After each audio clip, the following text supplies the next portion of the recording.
Hello बच्चों, नमस्कार, जय हिंद, वंदे मातरम। स्वागत है आप सभी का अपने यूट्यूब चैनल पर। चलिए आज हम लोग कक्षा 10वीं का जो कि है विज्ञान का चैप्टर 1 लेकर आए हैं, जिसका नाम है रासायनिक अभिक्रिया एवं समीकरण। यह है रासायनिक अभिक्रिया जो कि केमिस्ट्री का प्रथम चैप्टर है। जो प्रथम चैप्टर है वो क्या है?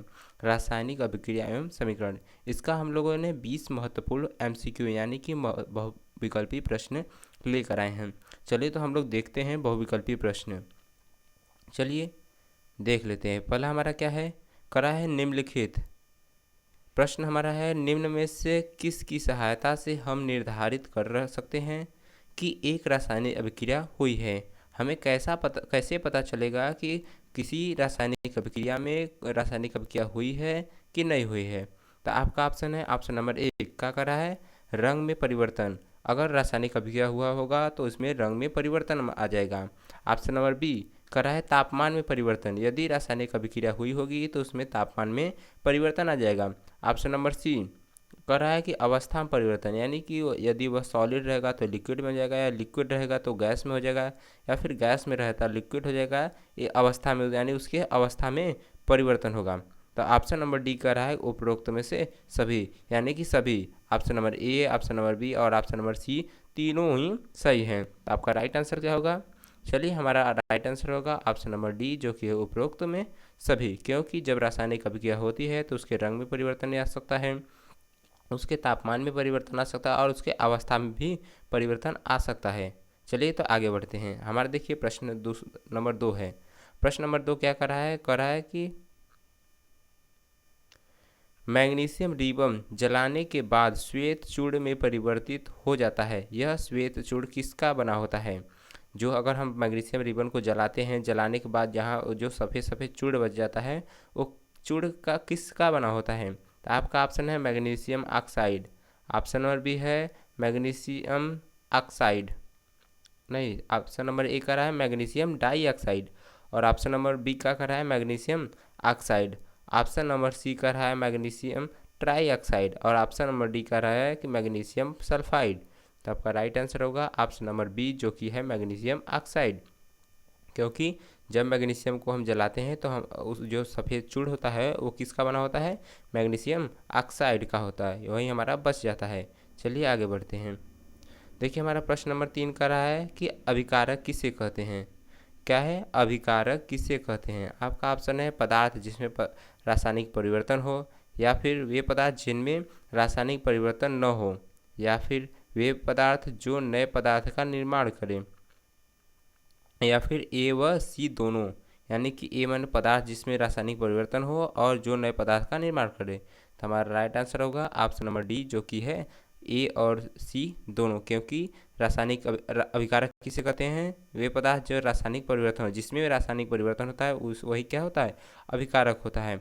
और ऑप्शन नंबर सी क्या करे? जो नए पदार्थ का निर्माण करता है, यानी कि एक पहले कुछ रहेगा फिर उसके बाद परिवर्तन हो जाएगा, जो नया पदार्थ बन जाएगा। हमारा अगला प्रश्न है, अगला प्रश्न हमारा है कि अभिकारकों को किस ओर लिखा जाता है? अभिकारक है तो उसे किस ओर लिखा जाता है? बाईं ओर, यानी कि किस ओर? बाईं ओर, यानी कि इस साइड। अगर हम जिसे तीर का निशान लगा दिए तो ऐसे, तो अभिकारक रहेगा तो किस ओर लिखेंगे? इस साइड, यानी बाईं ओर, यानी इस साइड लिखेंगे।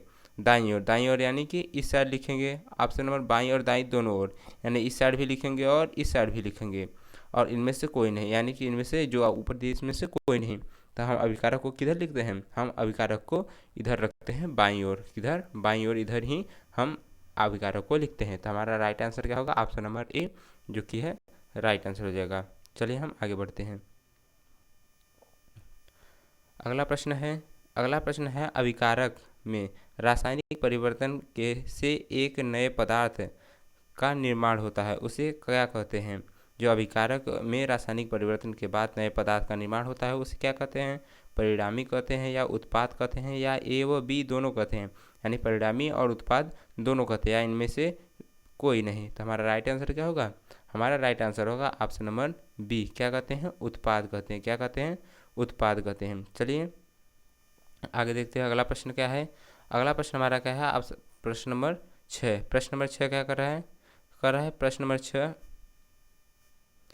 देखिए प्रश्न नंबर 6 का है, अभिकारक और उत्पाद के बीच तीर का सिरा किसकी तरफ होता है? जो तीर का सिरा हो किसकी तरफ होता है? ऑप्शन नंबर ए है अभिकारक की ओर, ऑप्शन नंबर बी का कर रहा है उत्पाद की ओर, ऑप्शन नंबर सी का रहा है दोनों ओर, ऑप्शन नंबर डी का है इनमें से कोई नहीं। तो हमारा राइट आंसर क्या होगा? हमारा राइट आंसर होगा ऑप्शन नंबर जो कि है बी। बी हमारा राइट आंसर होगा। चलिए आगे बढ़ते हैं।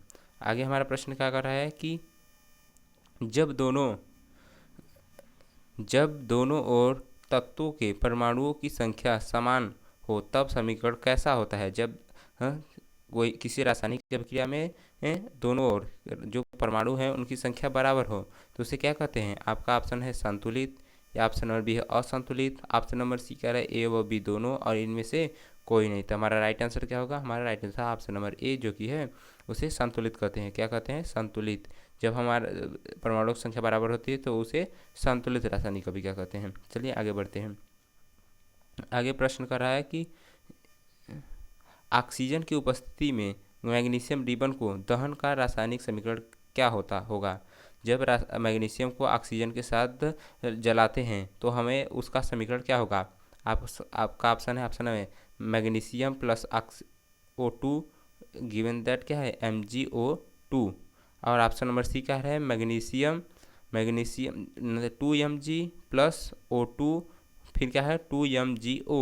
ऑप्शन नंबर सी क्या है Mg प्लस 2O2 फिर क्या है MgO4। ऑप्शन नंबर डी का रहा है 2Mg plus O2 plus Mg2O। तो हमारा राइट आंसर क्या होगा? ऑप्शन नंबर जो कि है हमारा राइट आंसर होगा, जो कि Mg है 2Mg होगा प्लस ऑक्साइड O2 फिर क्या है 2MgO। ये हमारा राइट आंसर होगा। चलिए आगे बढ़ते हैं। आगे हमारा प्रश्न कर रहा है कि सबसे छोटी क्या कर रहा है? सबसे छोटी पूर्णांक संख्या के गुणन का उपयोग करके समीकरण को संतुलित करने की विधि को क्या कहते हैं? तो हमारा ऑप्शन है, option number A hit and trial विधि, option number trial and error विधि, ऑप्शन नंबर सी है ए व बी दोनों, और ऑप्शन नंबर डी है ट्रायल विधि। तो हमारा राइट आंसर होगा option number A hit and trial विधि हमारा राइट आंसर होगा। चलिए आगे बढ़ते हैं। आगे हमारा प्रश्न क्या कर रहा है कि अभिक्रिया की परिस्थितियाँ जैसे कि ताप, दाब, उत्प्रेरक आदि को समीकरण के कहाँ लिखा जाता है? हमारा ऑप्शन है तीर के निशान के ऊपर, या तीर के निशान के नीचे, या फिर तीर के दाईं ओर, या फिर ए व बी दोनों। ए व बी दोनों। तो हमारा राइट आंसर क्या होगा? हमारा राइट आंसर होगा ऑप्शन नंबर जो कि है डी। क्या होगा? अभिकारक क्या है? अभिक्रिया की परिस्थितियाँ जैसे ताप हो गया, दाब हो गया, उत्प्रेरक आदि को समीकरण में कहाँ दर्शाया जाता है? तो हमारा राइट आंसर होगा ऑप्शन नंबर डी जो कि ए व बी दोनों। तीर के निशान के ऊपर भी लिखा जाता है और तीर के दाईं ओर भी लिखा जाता है। चलिए आगे बढ़ते हैं। आगे हमारा प्रश्न कर रहा है कि अभिक्रिया जिसमें दो या दो से अधिक अभिकारक मिलकर एकल उत्पाद का निर्माण करते हैं उस अभिक्रिया को क्या कहते हैं? तो हमारा ऑप्शन है, ऑप्शन नंबर ए संयोजन अभिक्रिया, ऑप्शन नंबर बी है वियोजन अभिक्रिया, ऑप्शन नंबर सी है विस्थापन अभिक्रिया, और ऑप्शन नंबर डी है द्विविस्थापन अभिक्रिया। तो हमारा राइट आंसर होगा ऑप्शन नंबर ए जो कि है संयोजन अभिक्रिया। हमारा राइट आंसर क्या होगा? संयोजन अभिक्रिया। चलिए आगे बढ़ते हैं। आगे हमारा प्रश्न क्या है? ऊष्माक्षेपी रासायनिक अभिक्रिया किसे कहते हैं? यानी कि हमें क्या पूछ रहा है? ऊष्माक्षेपी रासायनिक अभिक्रिया किसे कहते हैं? यानी ऊष्मा जिसमें से बाहर निकलता है। हमारा ऑप्शन देखिए कहा है रासायनिक अभिक्रिया जिसमें ऊष्मा उत्पन्न हो, ऑप्शन नंबर बी कह रहा है रासायनिक अभिक्रिया जिसमें ऊष्मा उत्पन्न न हो, ऑप्शन नंबर सी कह है रासायनिक अभिक्रिया जिसमें द्रव उत्पन्न हो, और ऑप्शन नंबर डी कह रहा है ए व सी दोनों। हमारा राइट आंसर होगा ऑप्शन नंबर ए जो कि है रासायनिक अभिक्रिया जिसमें ऊष्मा का उत्पन्न हो। चलिए आगे बढ़ते हैं। आगे हमारा प्रश्न क्या कर रहा है? ऑप्शन नंबर प्रश्न 13 है, कर रहा है कि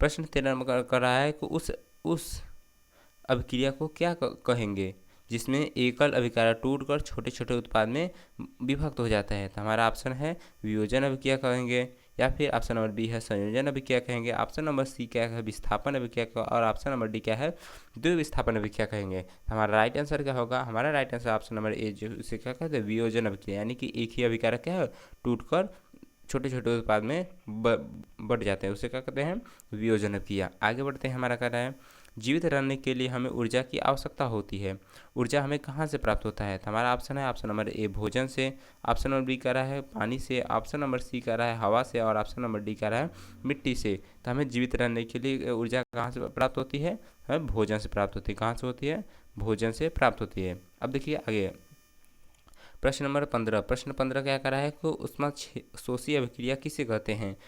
आपका ऑप्शन है ऑप्शन नंबर ए अभिक्रिया जिसमें ऊर्जा अवशोषित होता है, ऑप्शन नंबर बी क्या कर रहा है अभिक्रिया जिसमें ऊर्जा उत्पन्न होता है और ऑप्शन नंबर सी कह रहा है ए और बी दोनों और ऑप्शन नंबर डी कह रहा है इनमें से कोई नहीं। तो हमारा राइट आंसर होगा क्या, वे अभिक्रिया जिसमें कि ऊर्जा का अवशोषित होता है उसे क्या कहते हैं, उसे उष्मा शोषी अभिक्रिया कहते हैं। तो ऑप्शन नंबर क्या होगा, हमारा राइट आंसर होगा ऑप्शन नंबर ए। चलिए आगे बढ़ते हैं। आगे हमारा प्रश्न कर रहा है कि द्विविस्थापन अभिक्रिया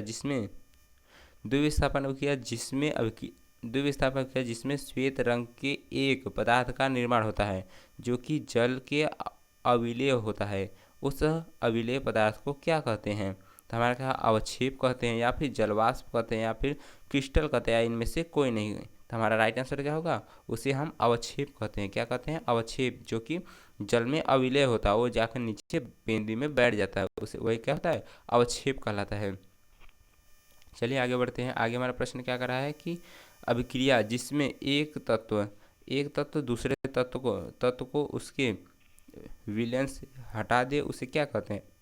हमारा ऑप्शन है विस्थापन अभिक्रिया, ऑप्शन नंबर बी कह रहा है द्विविस्थापन अभिक्रिया और ऑप्शन नंबर सी है वियोजन अभिक्रिया, ऑप्शन नंबर डी है संयोजन अभिक्रिया। तो हमारा राइट आंसर होगा, हमारा राइट आंसर ऑप्शन नंबर ए जो कि है विस्थापन अभिक्रिया। राइट आंसर क्या होगा, विस्थापन अभिक्रिया। चलिए आगे बढ़ते हैं। आगे हमारा प्रश्न क्या कर रहा है, आगे हमारा प्रश्न क्या है अभिक्रिया के समय जब किसी पदार्थ में ऑक्सीजन की वृद्धि होती है तो उसे क्या कहते हैं। हमारा ऑप्शन है ऑप्शन नंबर ए अपचयन, ऑप्शन नंबर बी है उपचयन, ऑप्शन नंबर सी क्या है ए व बी दोनों यानी अपचयन और उपचयन दोनों और ऑप्शन नंबर सी कह रहा है इनमें से कोई नहीं। तो हमारा राइट आंसर क्या होगा, हमारा right answer option number B जो कि है उपचयन अभिक्रिया। उसे क्या कहते हैं, उपचयन अभिक्रिया, यानी कि अभिक्रिया जिसमें जब पदार्थ में ऑक्सीजन की वृद्धि होती है तो उसे क्या कहते हैं, उपचयन अभिक्रिया कहते हैं। चलिए अब आगे बढ़ते हैं। आगे हमारा प्रश्न क्या कर रहा है, हमारा प्रश्न कर रहा है कि किसी अभिक्रिया में पदार्थ का अपचयन कब होता है, जब ऑक्सीजन की वृद्धि हो, यानी कि उसमें ऑक्सीजन की वृद्धि हो जाए, या फिर जब हाइड्रोजन की वृद्धि हो यानी कि उसमें हाइड्रोजन की वृद्धि हो जाए, या फिर जब ऑक्सीजन का ह्रास हो, या फिर बी व सी दोनों। तो हमारा राइट आंसर क्या होगा, हमारा right answer option number D जो कि है ऑप्शन नंबर डी जो कि बी व सी दोनों, क्योंकि बी जब हाइड्रोजन की वृद्धि होती है तब पर भी हमारा अपचयन भी क्या होता है और ऑक्सीजन का ह्रास होता है तब पर भी हमारा क्या होता है, हमारा होता है अपचयन अभिक्रिया। चलिए आगे बढ़ते हैं। 20 और आखिरी प्रश्न हमारा क्या है कि किसी अभिक्रिया में पदार्थ का उपचयन कब होता है, यानी कि जब पदार्थ कोई किसी पदार्थ में उपचयन कब होता है, तो कब होता है, जब ऑक्सीजन की वृद्धि होती है, यानी कि जब उसमें ऑक्सीजन की वृद्धि हो, या फिर जब हाइड्रोजन की ह्रास हो यानी हाइड्रोजन की कमी हो जाए, या फिर जब ऑक्सीजन की ह्रास हो यानी जब ऑक्सीजन की कमी हो जाए, या फिर ऑप्शन नंबर डी ए व बी दोनों यानी कि ऑक्सीजन की वृद्धि हो और हाइड्रोजन का ह्रास हो। तो क्या होगा, चलिए ये आप हमें कमेंट में बताइए, क्योंकि हम ये प्रश्न ऊपर हम देखे हैं इसकी उपचयन अभिक्रिया कब होता है। चलिए धन्यवाद वीडियो देखने के लिए, और ऐसे ही अगर वीडियो आप चाहते हैं जो कि आपके बोर्ड के लिए महत्वपूर्ण वीडियो हम लाते रहें तो आप हमारे वीडियो को लाइक कर दीजिए, और चैनल पर नए हो तो चैनल को सब्सक्राइब कर दीजिए और अपने दोस्तों के साथ भी शेयर कर दीजिए। धन्यवाद।